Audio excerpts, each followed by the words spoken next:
네. 네. 근데 여담인데 커트하는데 커트 스타일도 되게 멋있네요. 그러니까 예, 저도 처음 봤고 아마 형제님도 처음이신 거죠? 이렇게 머리를 처음으로 짧게 짧고. 예. 예. 근데 와 역시 멋있으십니다. 네. 네. 그래서 네, 설 연휴 지난번에는 일곱 교회에 대한 얘기 좀 나눴었습니다. 네. 그리고 오늘은 다시 갈라디아서로 돌아올 것 같고요. 네. 뭐 그리고 잠깐 좀 말씀을 드리면 저희는 아시겠지만 그 커리큘럼을 참여하셔서 느끼셨겠지만 그 교회력에 대한 거를 준수하지는 않습니다.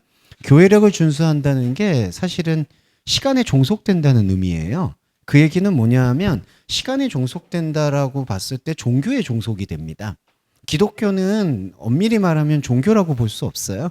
종교가 아니라 신앙의 세계로 나아가는 과정입니다. 그 과정의 어떤 길라잡이 역할을 기독교가 하는 거고요. 교회라고 하는 것도 제가 말씀드렸지만 동서말씀교회는 교회가 아니라는 거죠. 왜냐하면 여러분 각자가 교회고요.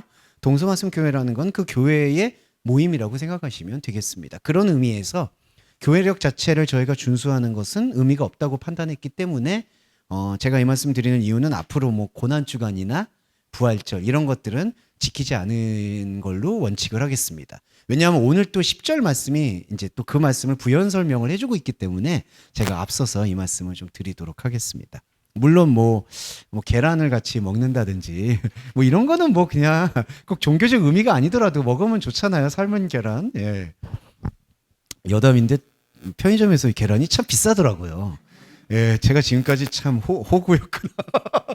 항상 저는 이제 반숙 계란을 사 먹었었는데 이게 생각해 보니까 은근히 비싼 거예요. 그래서 예, 참 저는 왜 이러고 살았을까 뭐 이런 생각을 갑자기 계란 생각하니까 그 얘기가 나와서 예, 여러분 뭐 그렇다고 부활절 때 뭐 계란 먹자 이런 얘기는 아닙니다만 예, 그 제가 말씀드리고 싶은 요지는 다른 어떤 종교 절기가나 형식, 부활절, 고난주간 이런 거를 저희는 오히려 준수하지 않는 것을 복음의 원칙이라고 생각해 주시면 감사하겠습니다. 네, 그런 의미에서 저희가 갈라디아서를 조금 지금 오늘 또 살펴보려고 하고 있습니다. 자, 4장부터 볼게요. 유인물과 화면은 저기 지원이 오늘 안 되니까 같이 한번 보시면 되겠습니다. 자, 지난번 거 연결해서 갈게요. 그러므로 너가 이후로는 종이 아니요 아들이니 아들이면 하나님으로 말미암아 유업을 이을자니라 이렇게 되어 있습니다. 자, 여기서 우리가 개념을 새롭게 해야 되는 건 유업이라는 개념이죠. 유업이 이제 상속이라는 개념이다. 클레로모스. 근데 아시겠지만 이 복음의 상속이라는 건 내용을 상속받는 게 아니다라는 거. 이게 핵심이에요. 왜 그러냐면요. 이걸 제가 강조드리고 싶은 게 우리 자신을 하나님께서는 언약의 주체로 만드셨고 우리 자신 안에서 하나님을 발견하려고 하시는 거예요. 이게 요한복음에서 보면은 하나님의 말씀을 받은 너희들을 신들이라고 하지 않았느냐. 근데 그거를 원문 성경을 번역드리면 하나님의 말씀을 받은 너희들은 하나님이라고 하지 않았느냐라고 번역을 해야 된다는 거죠. 그러니까 하나님의 언약은 우리 모두가 하나님이 되기를 원하시는 거예요. 이게 곧 우리 안에 있는 신성한 영의 자아를 회복하고 일깨우는 거라고 보시면 되겠습니다. 그래서 구원이라는 거, 예배라는 거는 내 안에 창세전에 예비되었던 영적 자아를 드러내고 발견하는 게 구원이고 예배예요. 자, 이해가 되셨을 거라고 봅니다. 그러면 자, 하나님은 언약으로 우리 자신이 하나님이 되기를 원하세요. 그러면 이게 어떤 개념이냐면은 자녀가 되기를 원하는 게 아니라 같은 생명의 눈과 속성을 가진 존재가 되기를 원한다는 겁니다. 그러니까 하나님이 독생자이신 그리스도 예수를 보내신 이유는 삼위일체라고 표현해서 하나님이 보내신 약속의 실체이신 그리스도를 말씀으로 받아들여서 눈을 뜬 나. 이게 영적 삼위일체예요. 그러면 이 삼위일체 안에는 내가 하나님의 자녀라든지 내가 그리스도 예수를 주님으로 모셔야 된다든지 이런 개념이 성립이 안 한다는 겁니다.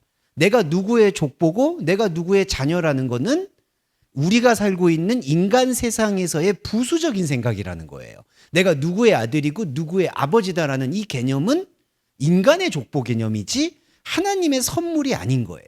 하나님의 선물은 우리가 생명으로 신성해지는 겁니다. 그러니까 신성해지는 건 종교적으로 신성하다는 체험이 아니라 말씀이 눈을 뜨는 걸 말하는 거예요. 그래서 아들이면 하나님으로 말미암아 유업을 잇는다라고 얘기했을 때 하나님 아버지의 유업을 상속받는다. 이러한 세상적 개념이 아니라요. 죽음을 기억한다. 이렇게 이해하시면 되겠습니다. 자, 무슨 얘기냐? 또 이어가 볼게요. 우리라고 얘기해서 항상 죄송하지만 그냥 넘어가고 그냥 말씀드릴게요. 우리는 상속이라고 했을 때에는 일단 우리 한국 사회에선 상속세를 먼저 걱정하니까. 예. 근데 상속세를 왜 낼까요?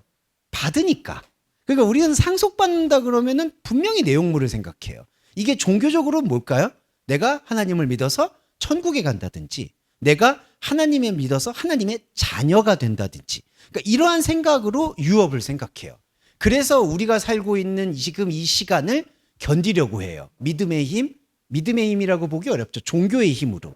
그런데 말씀에서 말하는 유업은 뭐냐 하면 죽은 다음에 뭘 상속받으라는 얘기가 아니라 세상 생각과 인간의 관념으로부터 죽음을 하나님께서 선물로 주셨다는 겁니다. 그러니까 유업을 이어받는다는 건 부모가 죽어서 부모님이 돌아가셔서 내가 뭔가를 차지하거나 얻는다는 게 아니라 내가 잘못 알고 있었던 부모, 이게 우상이거든요. 다른 신입니다. 이 다른 신을 말씀이 산산이 깨워버린다는 것을 예배자로서 받아들이는 게 유업을 잇는 자의 본질이라는 거죠. 그래서 내가 믿었던 신, 내가 믿었던 우상을 부숴버리는 철장 권세가 무너지는 예수 그리스도의 말씀을 듣는 것이 바로 유업을 잇는 자다. 이렇게 이해를 하시는 게 가장 중요하다는 거죠. 그러면 그 유업을 잇게 될 때 우리는 어떻게 될까요? 자, 이게 하나님의 자녀라고 우리는 표현을 하잖아요. 이 자녀에 대해서 오해하지 마셔야 돼요. 하나님의 자녀는 죄송합니다. 하나님이에요. 요거 잘 오해가 없을 거라고 생각합니다. 하나님의 자녀는 왜냐하면 하나님은 자기 자신을 드러내기를 원하세요. 우리 안에서. 그게 계시예요. 아포칼립스. 그러면 하나님이 자기 자신을 드러낼 때 너는 내 아들이다. 인간이 생각하는 아버지 아들을 적용하는 게 아니라는 거예요. 요한복음을 보시면 하나님은 내 안에서 자기를 드러내서 나를 확인하세요. 그래서 너희가 내 안에, 내가 너희 안에, 그리고 내가 아버지 안에, 아버지가 내 안에 이렇게 들어와서 사람이 생각하는 아버지 아들 개념이 되는 게 아니라 내가 하나님 안에 있고 하나님이 내 안에 계시는 온전한 하나를 경험한다는 겁니다. 그러니까 우리가 성경에서 우리는 아버지 하나님이라고 부르는 거, 이러한 표현들 속에서 개념을 달리해야 되는 건 내가 지금 그림으로 나의 어떤 육체적인 한계로 느껴왔던 아버지, 어머니, 그런 가족 개념으로 아버지 하나님을 상상하는 게 아니라는 거죠. 내 안에 하나님의 말씀과 속성이 들어왔다라는 걸 일깨우는 게 하나님의 자녀라는 겁니다.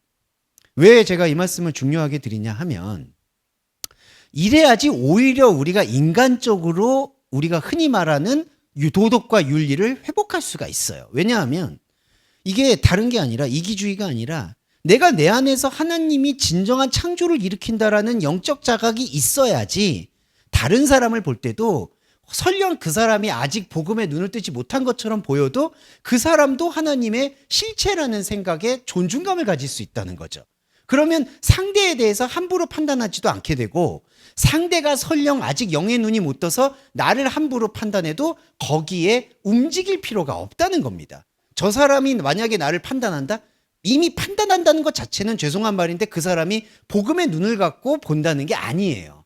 설령 종교인들이 당신은 아직 영적으로 미성숙합니다라든지 당신이 아직 말씀을 모릅니다라든지 그런 말씀을 만약에 누군가 하시더라면 죄송한 말인데 그분은 그분 안에 말씀의 본질을 아직 이해 못하고 있는 상태인 거예요.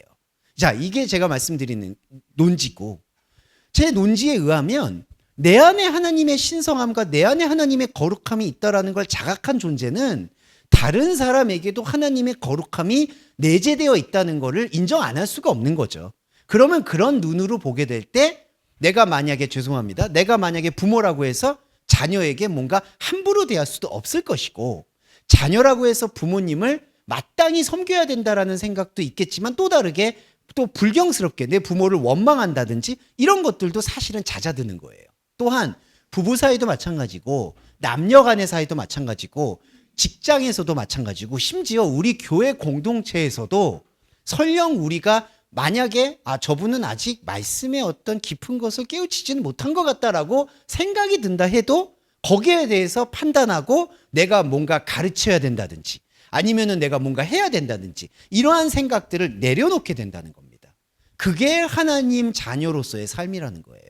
그러니까 이런 제가 이 말씀을 계속해서 강조하는 이유는 인간적으로 드러나 있는 이 비유와 같은 그림자 세계에서 자녀됨을 적용해서는 안 된다는 것을 말씀드리고 싶습니다. 이게 바로 하나님으로 말미암아 유업을 잇는 것의 본질입니다. 유업을 잇는다는 건 세상에서 세웠던 내 우상, 내 잘못된 아버지를 깨는 거예요. 이게 바벨을 깨는 겁니다. 이게 바로 유업을 잇는 자의 자세다. 자, 근데 8절과 9절 볼게요. 그러나 너희가 그때는 하나님을 알지 못하여. 자, 그때는 언제냐? 그때에 대해서 좀 설명드리고 싶어요. 이 그때를 과거, 현재, 미래 이렇게 보시면 곤란합니다. 그때는 이렇게 이해하시면 돼요. 말씀을 깨닫는 내가 있고요. 이건 영적 자아라고 합니다. 말씀을 아직 깨우치 못하고 있는 내 안에 있는 이웃들이 있어요. 왜냐하면 우리는 현상적으로 학습된 사람이기 때문에 어떤 걸로 학습됐냐? 영으로 학습된 게 아니라 혼으로 학습돼 있어요. 육으로 학습. 그래서 영의 말씀으로 눈을 뜬다 해도 이게 죄송한 말인데 온전히 눈을 뜬 게 아니에요. 우리의 일상에서는 지뢰밭처럼 혼의 생각으로 가득 차 있는 게 있어요. 이게 바로 8절에서 말하는 그때예요. 그때. 그러니까 내 안에 영으로 눈을 뜨고 있는 나도 있지만 영의 눈을 뜨지 않고 있고 다른 어떤 세상적인 관성에 사로잡혀 있는 나도 있는 거예요. 그때는 뭐냐? 종노릇을 한다는 겁니다. 하나님이 아닌 자들에게. 그러면 하나님이 아닌 자들이 뭘까요? 이게 우상이에요. 네. 근데 이 우상의 범위를 어떻게 봐야 될까요? 참 야박하고 인색하지만 사실은 현상 거의 전부예요. 내가 보았고, 내가 느꼈고, 내가 판단했고, 내가 뿌리를 내렸던 이 모든 것들은 하나님 아닌 거예요.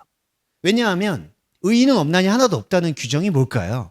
이 세상에서 눈에 보이고 있는 가치 판단으로 하나님의 의를 따질 수가 없다는 것을 얘기한 거예요. 그러면 우리가 세상으로 살아가고 있는 직업, 가족, 윤리, 조직, 성취, 명예 이 모든 가치관 안에 하나님이 있을까요? 없습니다.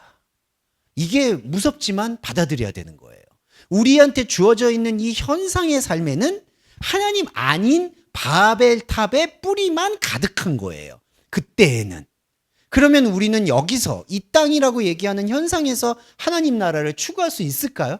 없다는 게 명백한 말씀의 원리라는 거예요. 그래서 너희가 그때에는 하나님을 알지 못하여 하나님 아닌 자들에게 그 다음에 에둘로세스테 종노릇을 했다라고 얘기를 한다는 겁니다. 그러면 또 볼게요. 종노릇은 뭐겠느냐 잘 아시겠지만 갑과 을이에요. 갑과 을이라는 거는 참 안타깝지만 가족에도 적용되고요. 회사에도 적용되고요. 군대 조직에도 적용되고요. 모든 어떤 인간이 가지고 있는 선악과 현상엔 다 적용이 되는 거예요. 이때의 종노릇은 내가 종이 됐든 내가 주인이 됐든 모두 똑같은 거예요.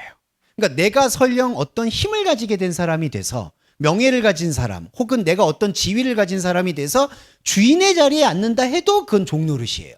왜냐하면 자기가 사람을 바라볼 때 종을 바라보게 된다면 혹은 또 내가 종의 위치에서 주인을 바라본다면 그것조차 다 종노릇입니다. 자, 이런 개념을 잘 이해해 주셔야 되는 게 확장해 보면 자, 우리가 축복과 저주도 그렇죠. 하나님이 말씀하시는 복은요. 축복과 저주를 넘어서 있는 거예요. 근데 사람이 생각하는 저주는 뭘까? 복은 뭘까요? 저주의 반대예요. 그러니까 이건 마찬가지예요. 종노릇이라는 것은 하나님은 우리에게 종노릇을 해라, 주인 노릇을 해라, 하나님의 자녀가 되라, 하나님답게 살아라 이렇게 얘기하시는 게 없어요. 하나님은 우리에게 그냥 당신의 속성과 말씀을 깨달으라는 것, 그것 이상 이하도 없어요. 근데 우리가 그 생명나무의 안식을 벗어나서 내가 뭔가를 섬겨야지, 아니면 내가 누군가를 가르쳐야지, 내가 누군가의 위에 서야지, 아니면 내가 누군가 밑에 들어가야지, 이러한 생각을 가지고 있다라면 이게 모두 종노릇이라는 겁니다. 그렇죠. 이게 바로 종노릇이에요. 그래서 우리의 현상 세계는 안타깝지만 모든 것이 종노릇이에요. 그러면 자 여러분, 이 현상 세계에 있는 모든 것에 대한 종노릇을 벗어나는 길은 무엇이냐? 이게 이제 중요한데 사람은요, 오늘 또 자유라는 뜻이 나오기 때문에 사람은 본능적으로 그 종노릇을 물리적으로 벗어나고 싶어 해요. 제가 항상 말씀드렸듯이 이제 제가 생각해 보니까 깊은 뜻이 있더라고요. 무슨 얘기냐면 제가 자연인이다 같은 다큐를 싫어하는 이유가 제가 도시를 좋아해서도 있겠지만 보니까 떠나려는 속성이야, 그게. 예, 그렇죠. 예. 아니, 제가 저를 변명하려는 거 아니에요. 저희가 워낙 문명의 얘기를 좋아하니까 자연에 가서 삼시세끼를 해먹는 것 자체가 너무 막막한 거예요. 제가 왜 가서 나무를 지피고 군불을 때우고 막 부싯돌처럼 어떤 분은 그렇게 하시더라고요. 불이 없으니까 라이터도 사용을 안 하더라고요. 그러니까 제가 보는 게 그게 무슨 충동일까? 바로 이 종노릇을 하지 않고자 하는 자유자의 충동인데, 죄송한 말인데 이 자유자의 충동도 현상에 묶여 있다는 거예요. 뭐냐? 아, 세상살이나 내가 놓여있는 관계나 처지가 너무 불행한 것 같아. 그래서 나는 이 모든 걸 털어버리고 벗어나고 싶어라고 생각하는 충동은 사실 건강한 충동, 영적인 생명이 아닐 수 있다는 거죠. 그게 바로 자유에 대한 오해예요. 자, 종노릇에서 벗어나는 길은 반대입니다. 역설적으로. 죄송한 말인데 우리가 살고 있는 이 삶의 모습이 종노릇일 수밖에 없다라는 거를 대면하는 게 자유자의 시작이에요. 그러니까 이거는 종노릇이니까 내가 벗어나야 돼. 내가 이 직장은 종노릇이라는 곳이니까 내가 벗어날 거야. 혹은 내 부모님 아니면은 내 가족 혹은 내 형제 혹은 내 친구 혹은 내 아내 혹은 내 남편, 이 모든 것들 안에서 컴플레인이 없을 수가 없잖아요. 죄송한데 이것도 말씀 길게 할게요. 컴플레인이 없는 것도 이상해요. 그게 무슨 뜻일까요? 자기가 좋아진 거라고, 이거는 평화로운 거라고, 이거는 잘 지내는 거라고 생각하는 것도 위선이고 기만이라는 거예요. 안타깝지만. 왜냐하면 내가 잘 지낸다라고 생각하는 건 뭘까요? 상대적으로 못 지나고 있다는 것에 대해서 내가 어느 정도 벗어났다라고 생각하는 자기 만족이라는 거예요. 근데 그 자기 만족에다가 종교인은 무서운 게 하나님의 영광과 하나님의 기도 응답을 동일시한다는 겁니다. 내가 기도하니까, 내가 예배하니까 내 현상적 상황이 잠잠해졌다라고 보게 되는 그 태도는 욕망이에요. 왜 그럴까요? 거기에 예수님의 이름이, 하나님의 이름이 들어와 버린 거예요. 왜냐하면 이 현상은 모든 세계가 하나님 아닌 자들에게 종노릇하고 있는데, 그 종노릇하고 있는 하나님 아닌 현상에 하나님 이름을 빙자해서 기도했더니 응답을 받았다라고 생각하는 이 착각, 이게 바로 종노릇의 큰 범위라는 겁니다. 그래서 진정한 자유자는 현상을, 내한테 주어져 있는 현상을 그냥 이게 종노릇이냐 종노릇이 아니라는 것을 떠나서 이 모든 현상은 사실은 선악과의 굴레 안에 갇혀 있구나라는 거를 대면하는 거예요. 근데 이 대면이 힘든 거죠, 사실은. 그러면서 이 대면과 별도로 내가 가지고 있는 선악과로 연루될 법한 말씀이 오염될 수 있는 것들을 계속해서 가지치기를 해나가는 것. 그게 로마서에서 사실은 원감람나무라고 얘기했던 종교적 자아, 혼적 자아에게서 과감하게 출애굽을 하는 겁니다. 그래서 성경 66권은 내가 믿고 있었던, 뿌리를 내리고 있었던 것들이 송두리째 우상이라는 것을 깨닫고 그 우상의 나무로부터 내가 끊어지는 유업, 곧 죽음을 경험하는 것, 날마다 죽는 것, 그게 바로 신앙생활 종노릇에서 벗어나는 유일한 방법이라는 거예요. 그런데 9절에서는 바울이 탄식하죠. 하나님을 알 뿐더러 하나님의 아신 바 되었다. 자, 이거 풀어드릴게요. 하나님을 알 뿐더러 하나님의 아신 바가 되었다라는 건 어떤 의미냐 하면, 하나님을 알 뿐더러라는 거는 구약입니다. 그냥 쉽게 얘기하면. 이때 당시에 하나님이란 용어가 있잖아요. 그렇죠? 이때 당시에 이스라엘 사람들이 하나님이라는 거를 들었죠. 예수님 오기 전에는 뭘로 들었을까요? 사실은 거의 전부 율법으로 듣는 거죠. 그게 하나님을 알 뿐더러예요. 그리고 이거는 굳이 유대인들만이 아니에요. 우리가 동양에서도 그때 당시에 신들이 많았잖아요. 다른 문명사회에서도 신들이 있어요. 그 신들이 모두 하나님이에요. 심지어 우리가 힌두교에서는 엘이잖아요. 엘을 섬깁니다. 엘이 뭐냐? 엘로힘의 시작점이에요. 그러니까 힌두이즘에서도, 부두교에서도, 그리고 조로아스터교에서도, 그리고 이슬람은 이미 모세 이후에 또 출범한 종교니까. 그러니까 모든 것들이 하나님을 알 뿐더러예요. 그러니까 우리는 내가 무교라고 얘기해도 그 사람에게는 제가 저번에도 말씀드렸지만 돈이나 신념이 하나님이에요. 모두 벗어날 수가 없어요. 어떤 사람도 하나님을 알 뿐더러 해서 벗어날 수가 없는 거예요. 자, 그렇죠. 이게 혼적자의 속성이에요. 근데 두 번째, 이 수동태가 쓰였습니다.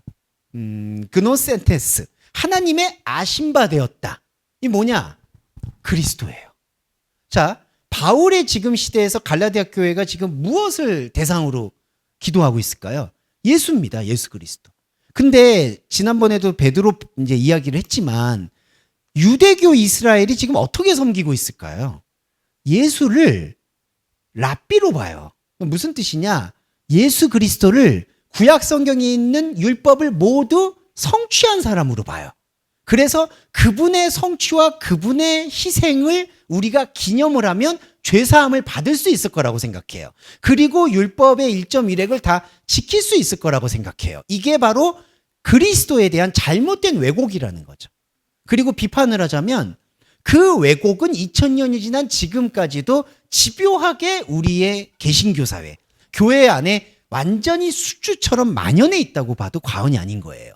그러니까 자, 하나님을 알 뿐더러는 하나님을 구약성경처럼 이름으로 아는 거예요. 두 번째, 하나님의 아심바 되었다는 건 그리스도가 왔다는 거예요. 우리가 예수 그리스도 모르진 않잖아요. 그렇죠. 다 들었죠. 근데 바울의 탄식이 뭐냐 하면 왜 약하고 천한 초등학문으로 돌아가려고 하느냐라고 얘기한다는 거예요. 자, 근데 여기서 바울은 탄식을 했지만 이게 간단한 문제가 아닌 걸 설명을 드리고 싶어요. 첫 번째, 초등학문이라는 게 무슨 뜻이냐? 스토케이아. 이게 기본 원소란 뜻입니다. 그러니까 번역 성경은 뭔가 고등학문, 초등학문 나눠서 뭔가 그 어떤 낮은 학문 체계 이렇게 설명한 것 같아요. 근데 그게 아니에요. 초등학문의 원래 뜻은 인간의 그냥 시스템을 말해요.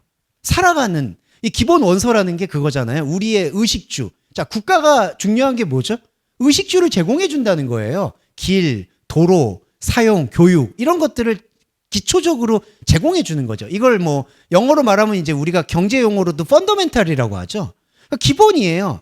근데 바울은 놀랍게도 왜 그리스도를 만났는데 그 기본으로 돌아가려고 하는 거냐? 왜 그 기본, 인간이 살고 있는 인간의 의식주 안에 예수 그리스도의 본질을 배설하려고 하느냐라고 얘기한다는 거예요.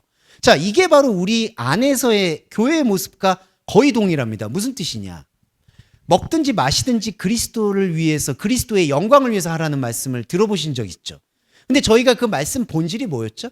먹든지 마시든지라는 그 개념은 영의 양식을 말하는 거예요. 영의 양식입니다. 육의 양식이 아니에요. 그런데 우리가 그 말씀을 그대로 적용하는 경우가 많죠. 뭐죠? 우리는 삶에서 하나님의 빛과 소금이 되어야 된다. 이게 초등학문이에요. 그러니까 하나님의 아심바 되었다는 건 그리스도의 본질을 우리가 느꼈다는 건데, 바울의 관점에서 율법을 완전히 뒤집어서 새로운 복음의 세계를 우리에게 보여주신 게 예수 그리스도의 복음인데, 그 복음을 들었는데 왜 그 복음을 우리가 살고 있는 기본 생활에다가 적용하느냐는 거예요. 이게 바로 초등학문으로 돌아가서 종로를 타려 하느냐라는 뜻인 거죠. 그러니까 이거는 절대로 낭만적인 게 아니에요. 어려운 거예요. 무슨 뜻이? 좁은 길이에요. 왜냐하면 사람은 본능적으로 내가 살고 있는 삶의 컨디션에 하나님의 은혜가 들어오기를 원해요. 하나님의 은혜가 개입이 돼서 하나님의 은혜로 내가 체험을 하든, 혹은 하나님께서 나한테 연단을 해주시든, 고난을 주든, 그리고 축복을 주든, 우리가 하나님에 대해서 현상적으로 제일 견디기 힘든 게 바로 침묵이에요. 근데 하나님은 침묵합니다. 우리의 현상 세계에 대해서 그분이 말을 하는 게 아니에요. 그리고 제가 담대하게 말씀드리면 하나님이 우리의 현상 세계에 대해서 말을 하면 우리는 못 견뎌요. 하나님이 우리 현상에 들어와 버리면요, 끝나는 거예요. 왜 그러죠? 우리가 살고 있는 이 선악과 세계에서 하나님이 들어와 버려요. 그러면 하나님은 우리의 선악과의 우상이 돼버리는 거예요. 그 순간 그냥 괴물이 되는 겁니다. 옛뱀 마귀가 그냥 돼버려요. 그러니까 성경이 마귀 돼버리는 게, 죄송해요 표현이, 성경이 마귀가 돼버리는 게 순식간이에요. 그래서 그분은 우리가 살고 있는 이 스토케이아, 초등학문이라는 우리의 의식주와 우리의 현상에 들어오지 않는 거예요. 자, 이것도 말씀드리고 싶고, 들어오지 않는다라는 건 항상 제가 높아심에서 말씀드리지만, 들어오지 않는다는 걸 우리를 돌보지 않는다, 우리를 유기한다, 버린다. 그 우리 생각이에요. 하나님의 침묵, 우리는 침묵한다 그러면은 솔루션을 안 준다고 생각하잖아요. 하나님이 개입하지 않는다. 하나님은 없다, 안 계시다. 근데 우리의 그리스도인의 생명의 성숙은 거기를 넘어가야 돼요. 왜냐하면요, 침묵의 반대가 무관심이 아니라는 거죠. 근데 그렇다면 반대로 관심이냐? 그것도 아니라는 거예요. 그럼 뭐냐? 초등학문에 대한 생각을 지어내는 그리스도인의 영적 자아에만 하나님은 관심이 있다. 자, 이게 제가 잠정적으로 드릴 수 있는 말입니다. 자, 이게 바로 초등학문이에요. 그리고 약하고 천하다는 게 다 뭐죠? 천하다는 게 푸토카입니다. 푸토코스, 가난하다는 뜻입니다. 자, 초등학문이라는 인간의 삶은 늘 가난함을 전제로 해요. 이 가난함이 뭐냐 하면은 결핍입니다. 결핍이 뭐냐 하면은 선과 악에서 악의 논리예요. 내가 이것만 채우면 선하게 되겠지. 이것만 채우면 안정되겠지. 이것만 채우면은 그래도 잠정적으로 평화를 얻겠지 하는 모든 생각의 굴레가 바로 천함이에요. 천함. 여기서 천하다라고 번역됐지만 가난하다고 번역되는 게 훨씬 더 유익한 번역이라고 생각해요. 약하다, 가난하다. 이게 뭐죠? 이게 채워진 사람한테도 다 해당돼요. 나는 배부르다라고 얘기한, 지난번에 7교회 할 때 라우디게아 교회 말씀드렸는데, 내가 배부르다라고 생각하는 것도 상대적인 거예요. 나는 가난하지 않다는 개념이잖아요. 그러면 그 사람은 가난한 거예요. 왜냐하면 가난하지 않은 것 위에 상대적으로 탑을 쌓기 때문에 그거는 생명나무가 아니라 선악나무라는 거죠. 그래서 정리해서 말씀드리면, 하나님을 알고 하나님의 아신 바가 됐다. 그러니까 하나님은 밖의 하나님이라고 저는 말씀드리고 싶어요. 인간의 종교성. 하나님을 알고 하나님의 아신 바 됐다. 그리스도가 들어왔어요. 지금 저와 여러분, 죄송한데 그 단계는 지금 경험하신 거예요. 근데 바울의 탄식을 우리가 귀담아 들어야 되는 건, 우리의 혼적 자아는 하나님을 알고 하나님이 보내신 그리스도 예수를 알고 찬양도 하는데, 이거에 대한 적용점을 초등학문에다 뒀다는 겁니다. 초등학문이 뭐냐고 제가 말씀드리면, 아까도 말씀드렸죠. 우리의 실생활, 그냥 우리의 감정, 우리의 세상이에요. 그리고 중요한 게 10절입니다. 너희가 날과 달과 절기와 해를 지킨다. 제가 앞서서 이제 교회력에 대한 말씀을 드린 것도, 이게 뭐냐면요, 사람이 참 미친다는 노릇인데, 죄송해요. 그리스도인의 신앙생활은 길이 없어요. 그러니까 이게 낭만적인 게 아니에요. 무슨 우리가 유행가 가사 이런 게 아니에요. 이게 되게 무서운 거예요. 왜냐하면 예수 그리스도가 내가 길이요 진리요 생명이라고 밝혔어요. 근데 사람은 그 말씀을 들을 때 그걸 해답으로 받아요. 아, 주님을 만나면 길이 있구나. 그래서 이제 출판사 얘기해서 죄송한데, 출판사 중에 나침판이라는 출판사가 있었거든요. 근데 제가 첫 번째 거기서 책을 내려고 하다가 쟤는 예전에는 되게 그러니까 되게 날카로운 편이라 책을 안 냈어요. 근데 지금도 후회는 안 해요. 왜냐하면 옛날에 그때 한참 말씀 공부하고 있었을 텐데, 그 나침판 대표님이 이러는 거예요. 우리 출판사는 예수님의 해답만 내는 책을 내겠습니다. 근데 그때 제가 말씀을 항상 공부하고 있었을 때라, 해답을 낸다고? 그럼 저는 제 책은 해답을 내는 책이 아닌데, 그래서 정중히 거절했죠. 근데 변명 같지만 정중히 거절했는데 오는 대답은 막, 당신은 그래서 목사를 할 수가 없다. 뭐 하여튼 그 대표님 되게 다혈질이셨던 기억이 있습니다. 지금도 있어요. 근데 지금 대표님이 바뀌었으니까 제가 이렇게 과감하게 말씀드린 건데, 자, 이 말씀을 다시 돌아와 볼게요. 내가 곧 길이요 진리요 생명이라고 얘기했던 것 다시 아시겠지만, 예수님이 길이라고 얘기한 건, 내가 이 길을 걸어가게 하면, 너희가 내 길을 따라가면 주어질 거다가 아니에요. 길을 없애는 거예요. 좁은 문이라는 것도요, 아시겠지만 스테노스라는 이 단어가 요거예요, 요거. 예. 그러니까 사람이 볼 때 좁은 길을 요렇게 보죠. 요렇게 해서 요거 길 건너가기 힘들구나. 근데 이게 아니라요. 좁은 길의 실체, 적은 것, 좁은 것, 이거의 실체는 소실점으로 망실돼 버리는 거예요. 그러면 좁은 문으로 들어가기 힘쓰라는 말씀을 우리가 근원적으로 묵상해 보면, 하나님께서 문이 없다고 말씀하시는 거구나 라는 거예요. 길이 없다고 말씀하시는 것, 문이 없다고 말씀하시는 것. 이게 뭐냐? 어디로 들어가려는 수단으로 예수 그리스도를 받아들이는 게 아닙니다. 그리고 처음으로 돌아와 보면, 이게 계속 반복되지만 우리가 새겨야 되는 게, 우리는 하나님의 자녀가 돼서 하나님을 따라가는 게 아니라요, 하나님의 말씀이 들어와 있고 그 하나님의 말씀을 발견해서 내가 하나님이 되고 하나님이 내가 되는 영적 합의를 경험하는 게 길이에요. 그러니까 거기는 수단으로서의 길이 없는 거죠. 길은 그냥 존재가 되는 거죠. 그런데 날과 달과 절기와 해를 지키게 된다는 건 뭐냐? 계속해서 하나님을 기념을 하는 겁니다. 근데 기념을 하는 목적, 우리가 이제 근원적으로 들어갈게요. 우리가 제사도 드리죠. 의식이 있죠. 모든 모뉴멘트라고 합니다. 기념을 세우는 게 뭘까?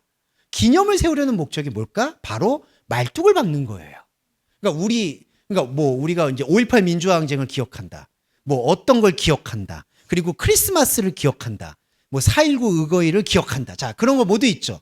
역사적으로 기념일을 갖는다라는 거는 그냥 세상적인 걸 떠나서 지금 종교적으로 들어와서 말씀드릴게요. 종교적으로 뭐냐면 종교적인 욕망이에요. 예수님의 부활을 기념한다.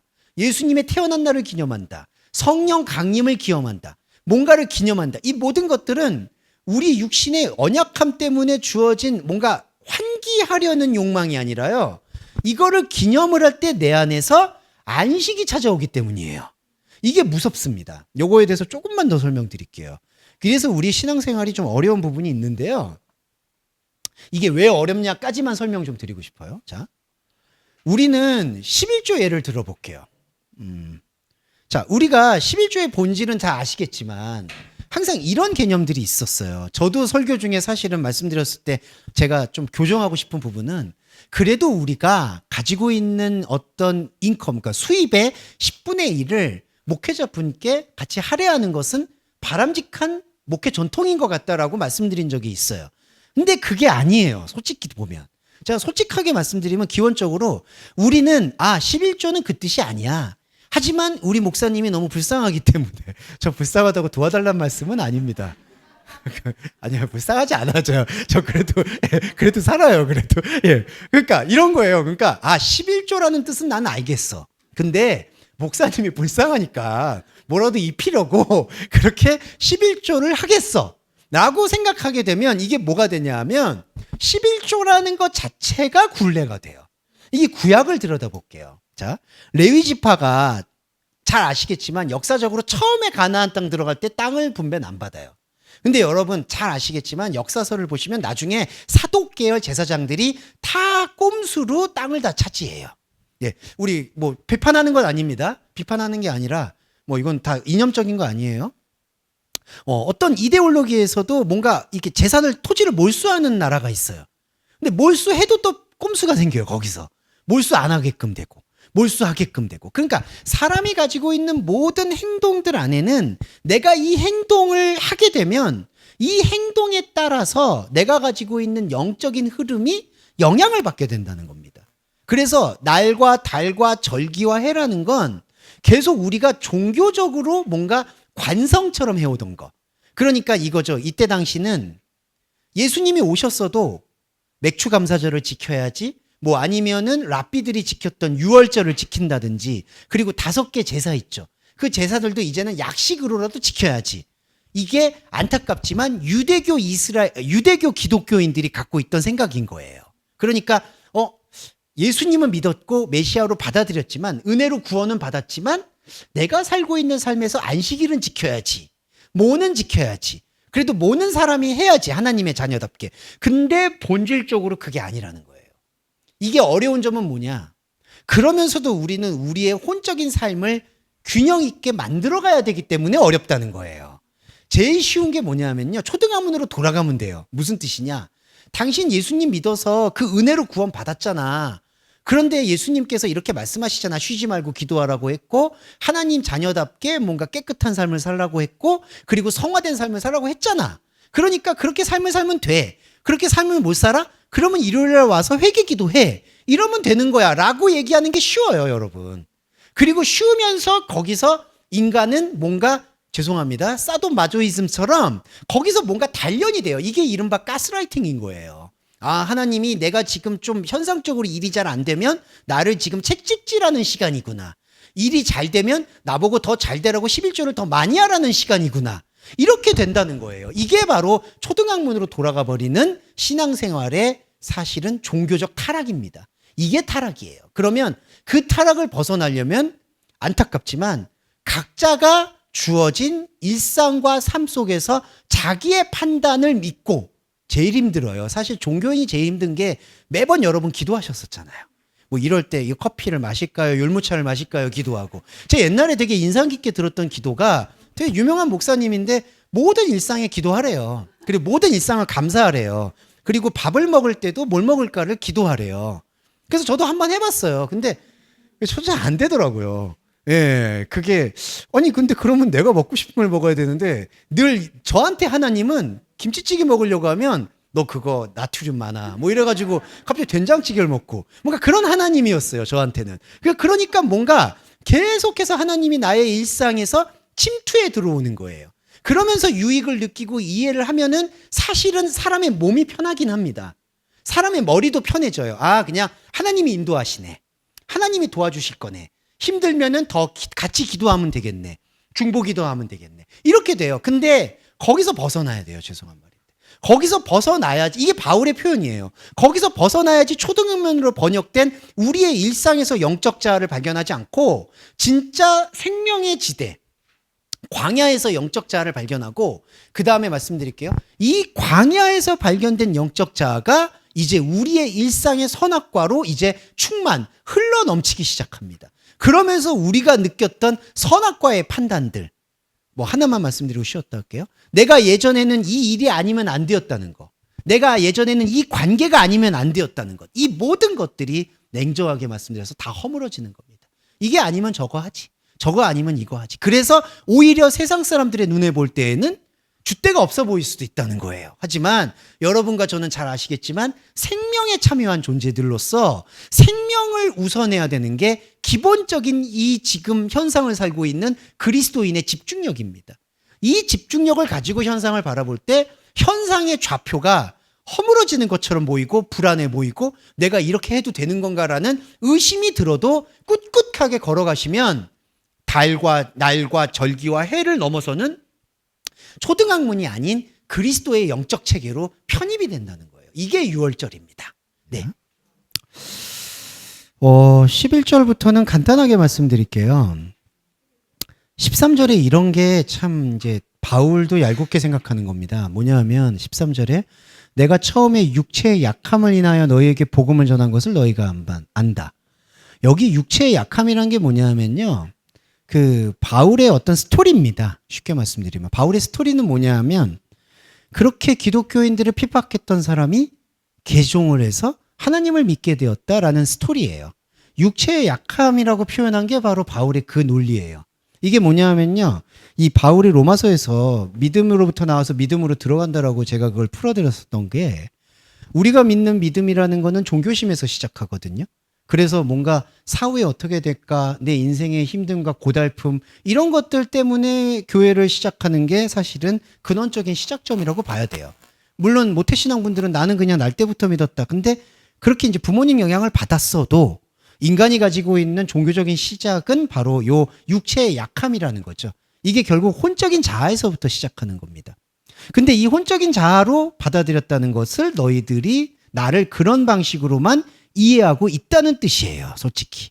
그러니까 갈라디아 교인들이 그 바울을 이해하는 방식은 뭐냐? 진짜 죄송한 말인데 그 옛날에 보시면 간증 같은 거 할 때 그 조직폭력배가 갑자기 누군가를 이제 죽이려고 갔는데 하나님이 임해서 내가 교회로 갔다. 이제 이런 스토리로 생각한다는 거예요. 그러면 여러분 아시겠지만 그런 스토리로만 생각하게 될 때 뭐가 있을까요?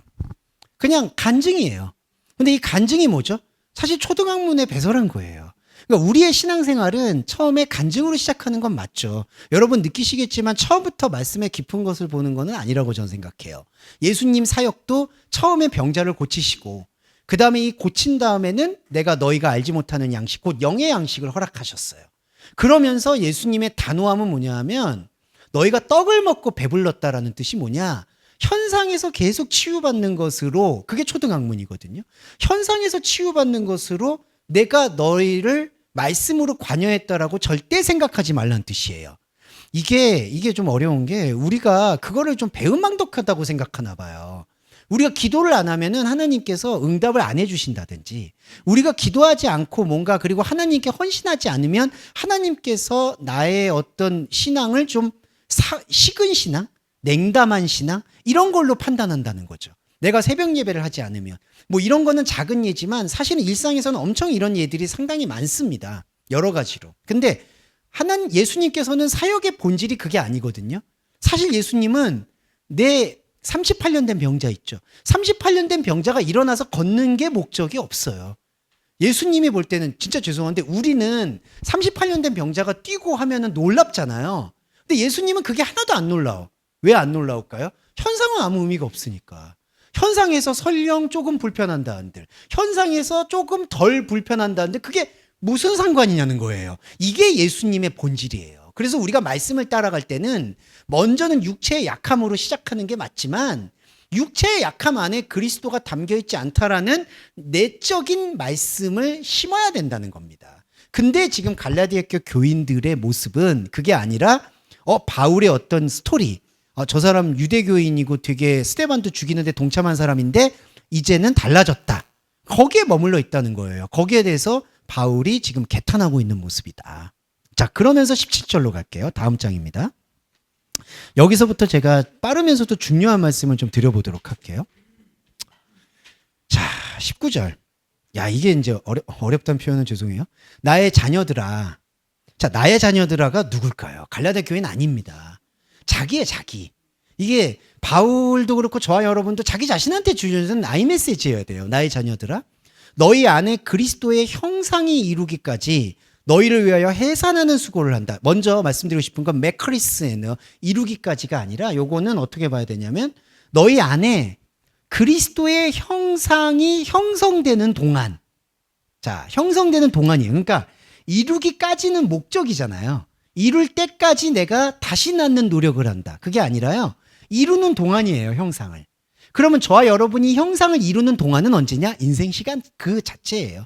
그러니까 이게 언제 끝난다는 얘기가 아니에요.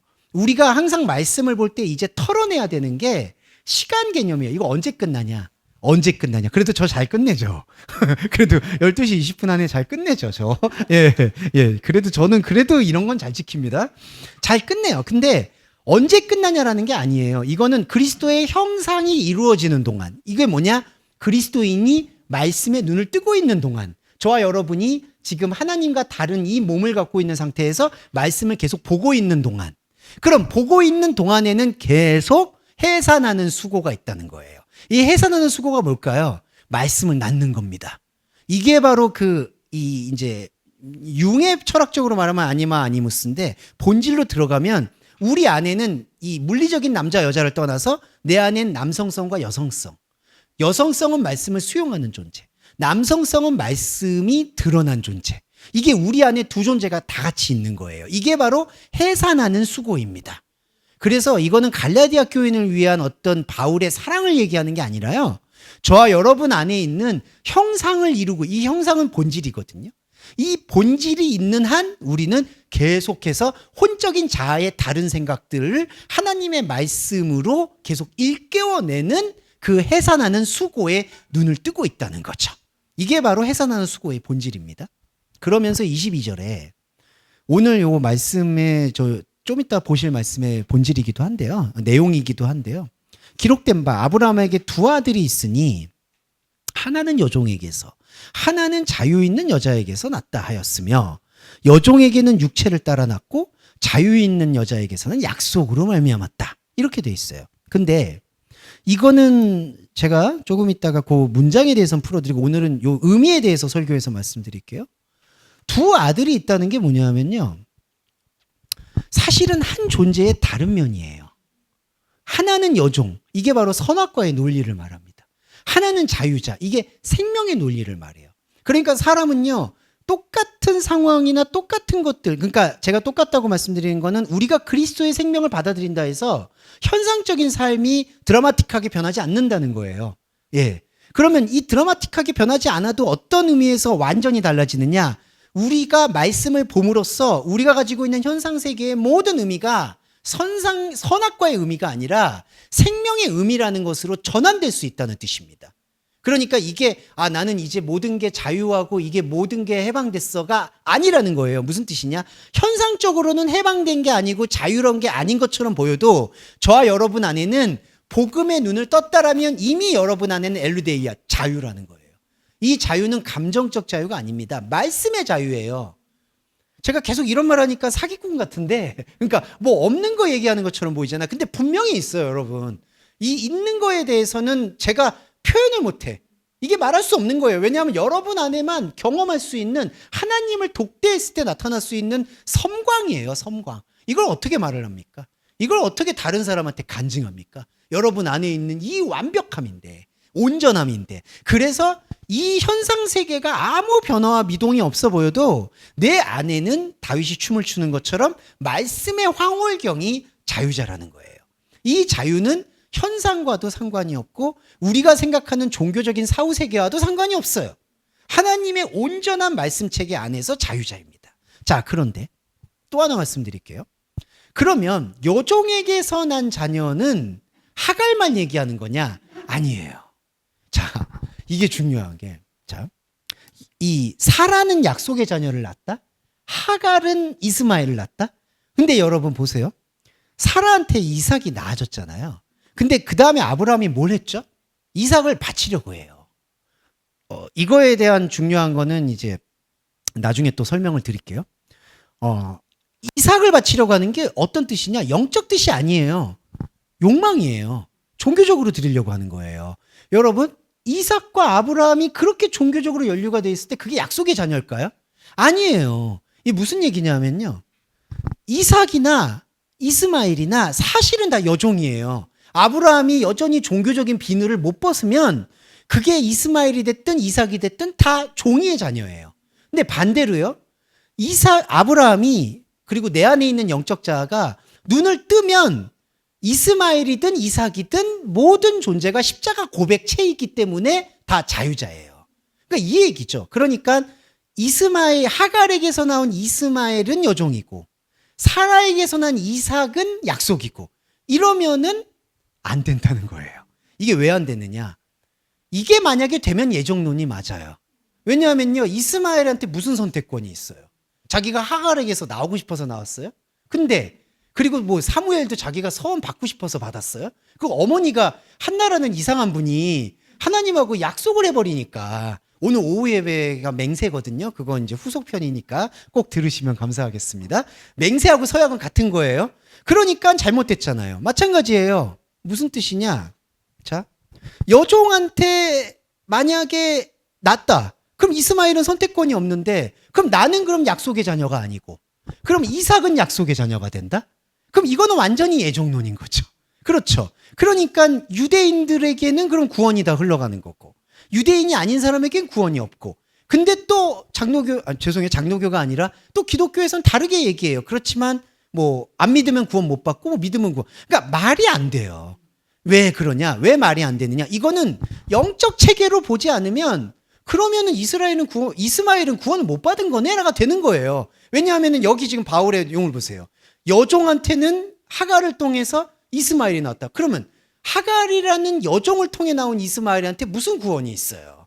그러니까 이렇게 따지면 안 된다는 거죠. 그래서 제가 말씀드리는 요지는 거기서 나온 이삭이라고 해도 약속으로 보지 못하고 십자가로 보지 않으면 그 이삭도 사실은 이스마엘인 거예요. 이게 바로 여종 체계입니다. 제가 앞서서 종노릇에 대한 얘기를 드렸던 것은 바로 여기서 있는 거죠. 그래서 바울은요, 전략적으로 24절에 시내산에서 종을 낳은 자니 하갈이라는 단어를 써요. 이름을 써요. 근데 여러분 보세요. 26절에서는 사라라는 단어를 의도적으로 생략하는 걸 볼 수 있어요. 오직 위에 있는 예루살렘은 자유자니 우리 어머니다. 우리 어머니다라고 해서 사라라는 이름을 빼요. 근데 사람들은 집요하게 해석을 하죠. 이거 사라다. 근데 그게 아니잖아요. 바울의 의도는 뭐냐 하면 우리의 어머니라고 썼던 건 뭐냐? 여러분 안에 있는 여성성을 표현하는 거예요. 우리의 말씀을 낳는 존재. 아까 바울이 뭐라고 그랬죠? 내가 해산하는 수고를 한다. 바울이 자기를 여성으로 표현한 거예요.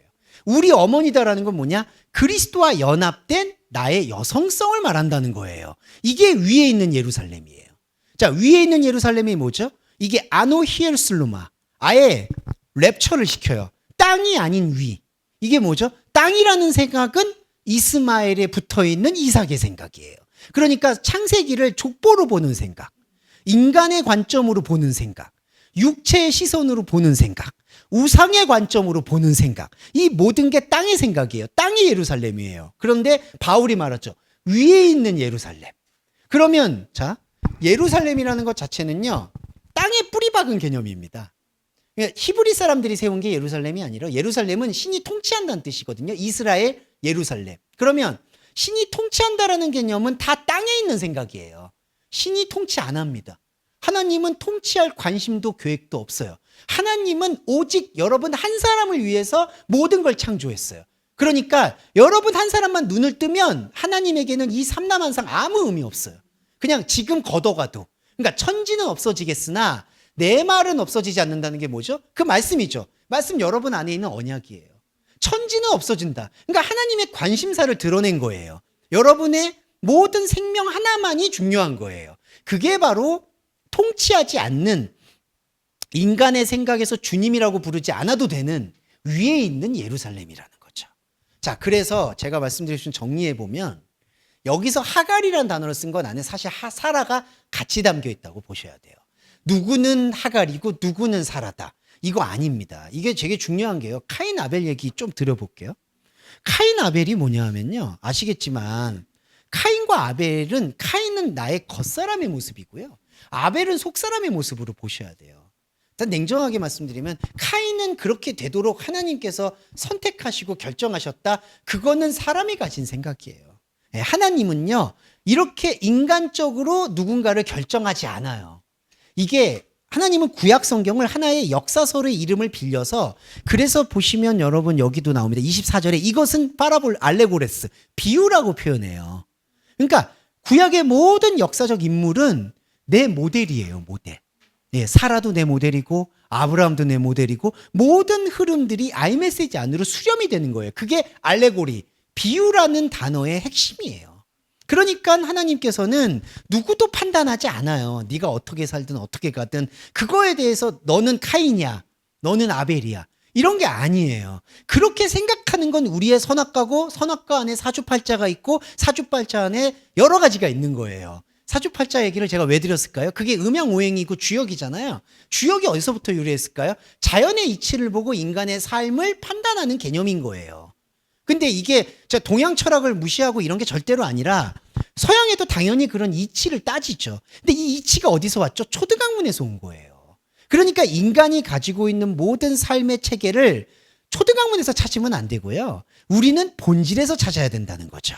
그래서 성경에 말하는 모든 인물들을 우리가 십자가 고백 안에서 아이메시지로 들어와 보면 우리 안에 있는 아브라함도 사실은 혼적인 모습이다라는 걸 똑같이 느낄 수가 있다는 거죠. 네, 이 부분을 이렇게 해석을 해볼 수가 있겠습니다.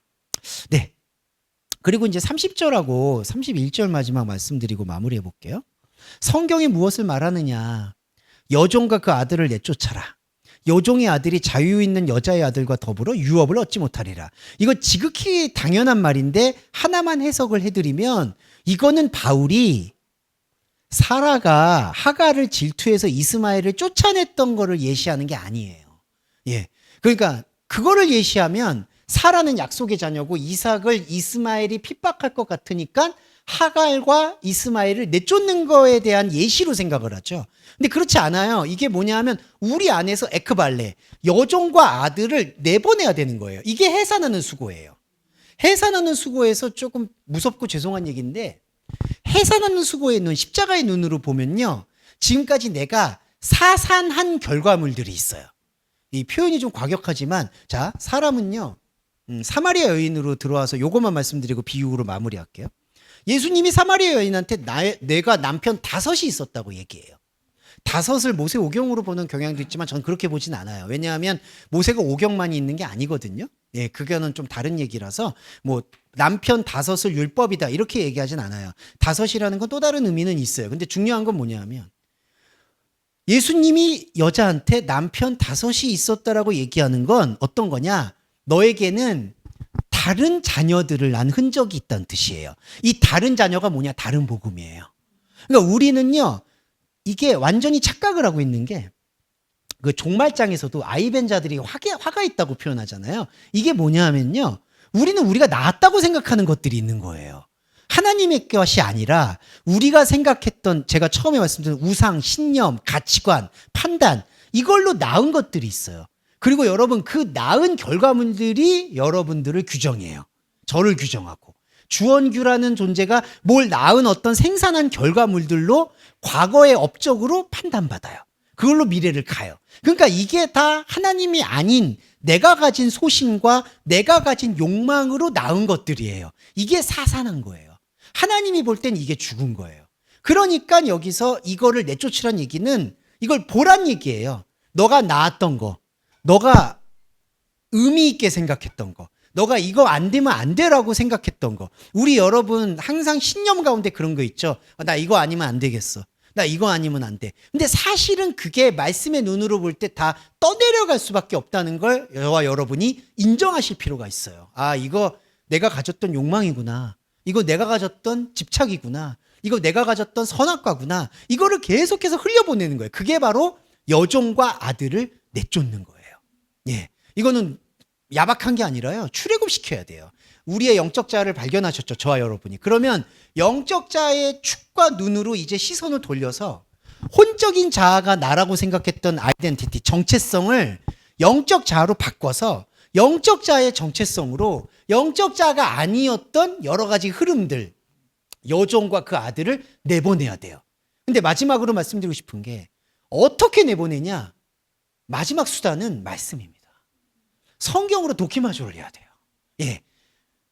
그러니까 이걸 계속 그렇기 때문에 예배를 들어주셔라 이런 뜻이 아니라요. 쫓아낸다는 건요 수단이 아니에요. 내가 말씀 앞에서 노출이 돼야 돼요. 이 말씀이 내 안에서 생명의 빛을 발해야 돼요. 드러내야 돼요. 계시가 돼야 돼요. 계시가 되지 않으면 쫓아낼 수가 없어요. 바퀴벌레 보세요, 여러분. 빛이 와야지 들어가죠. 빛을 꺼놓고 있으면 정말 이거 죄송한 말인데 옛날에 죄송해요. 이 얘기만 안 할 수가 없어. 제가 옛날에 지방대학교를 다닐 때 이제 자취하고 있었는데 옆에 이제 속인 거죠. 부동산 분께서 2층이라고 해서 바퀴벌레 없을 거다. 첫날 잤는데 바퀴벌레가 와.